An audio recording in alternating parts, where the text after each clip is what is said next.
Il dit celui qui ne délaisse pas az-zour, le mensonge, et le témoignage, le faux témoignage, quelqu'un qui ment pendant le mois du Ramadan, il croit il a oublié que Ramadan c'est avec la bouche, c'est avec les yeux, c'est avec les oreilles aussi.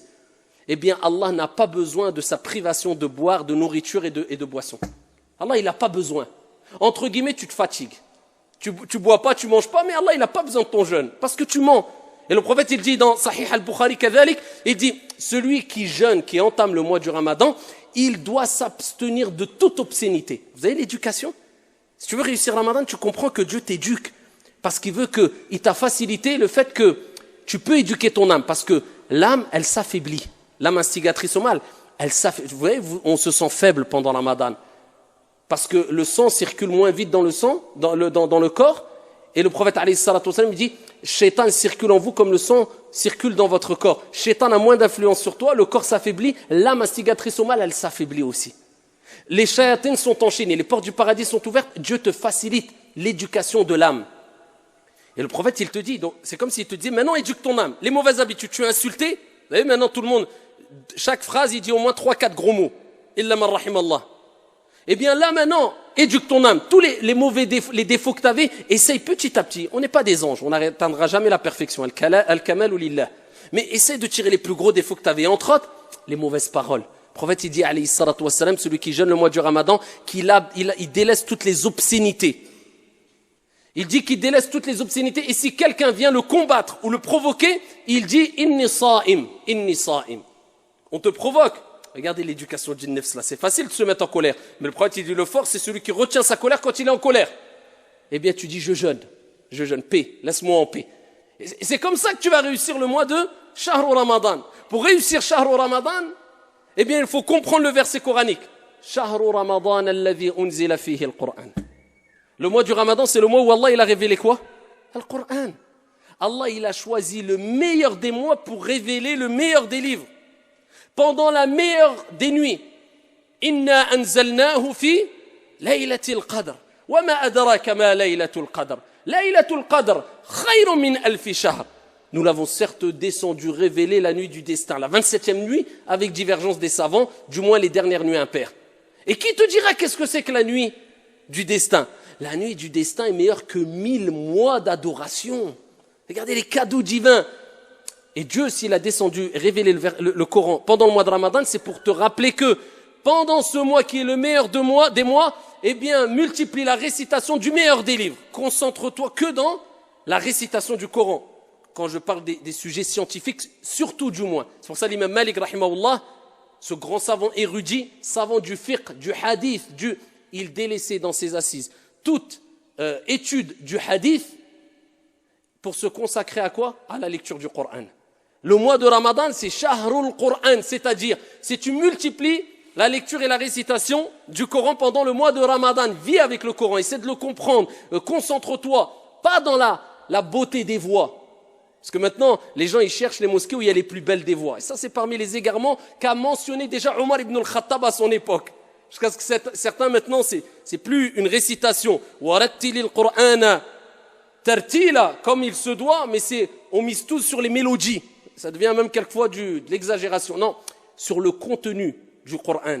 C'est pas toi qui embellis le Coran, c'est le Coran qui va t'embellir, ya Abdallah. Après, bien sûr, embellir sa voix, c'est demander aussi, mais sans exagération. Le contenu, c'est ce qui nous importe.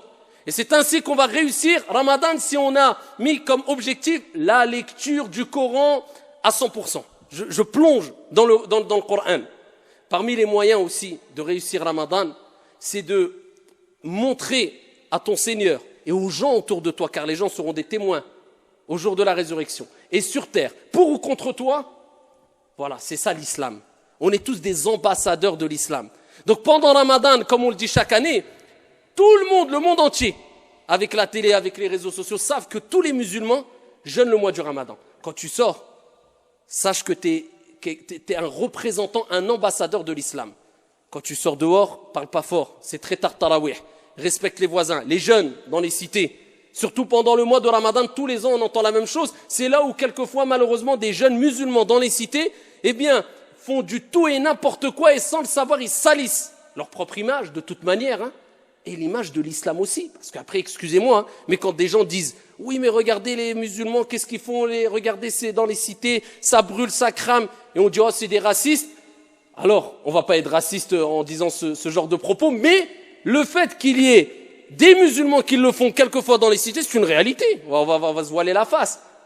Et quelquefois, des gens, malheureusement, vivent la nuit dans les cités dehors et toute la journée, ils restent naas. Toute la journée, ils se lèvent la nuit et ils salient l'image de l'islam. Comme une personne, ils ont demandé à un shir, c'est un savant turc, ils lui ont dit Ya shir, si quelqu'un dort toute la journée, est-ce qu'il aura la récompense du Ramadan? Il a dit oui, il aura la récompense, mais dans ses rêves. Eh bien, c'est ça. Toute la journée, il arrive le Maghreb, il sort, il se met beau, il va rester, il parle fort, il crie. Comment tu veux que les gens soient pas racistes? Nous, on est les premiers racistes quand on voit ça. Donc, faut pas exagérer, il faut se rappeler que Ramadan, c'est pas que je viens, je fais 2 rak'at at-tarawih, je sors, je fais ruina. Si c'est pour faire ruina en venant à tarawih, wallahi al-adim. C'est interdit pour toi de venir à la mosquée, c'est obligatoire de rester chez toi. Parce que là, tu vas tout gâcher. Et Allah Jalla wa Ala parle de ceux qui veulent faire le bien, alors qu'ils font le mal, et Allah, il fait de leurs actions haba'an mansoura, poussière éparpillée. Ça part dans le vent. Respectez, ya ibadallah. Dès que tu mets le pied dehors, tais-toi, uskut. Tu n'as même pas le droit, shar'an, religieusement, de parler même à mi-voix, alors qu'il y a des voisins à côté. Tu n'as pas le droit, 11h du soir, minuit, 1h du matin, tu vas parler, les gens travaillent le matin. Wallahi, tu n'as pas le droit. Et si tu n'arrives pas, eh bien, je vous dis, shar'an, religieusement, tu n'as pas le droit de venir à la mosquée pour faire salat al-tarawih. Tu n'as pas le droit. Quelqu'un qui ne s'abstient pas, wallah qu'il n'a pas le droit. Et je le jure sur le mimbar. Pourquoi? Parce que salat al-tarawih, c'est surérogatoire. Et ici, respecter son voisin, qu'il soit musulman ou non, c'est obligatoire. Et jamais le surérogatoire va devancer l'obligatoire en islam. Donc, si toi tu n'as pas compris ça, eh bien, à toi de te remettre en question et de te dire que Ramadan, c'est un respect que je dois avoir vis-à-vis des gens et je suis ambassadeur de l'islam. Et ainsi, bi'idhnillahi tabaraka wa ta'ala, tu réussiras ce mois béni, tu profiteras de toutes ces récompenses ici qu'il y a dans le mois de Ramadan. Wallahu a'lam.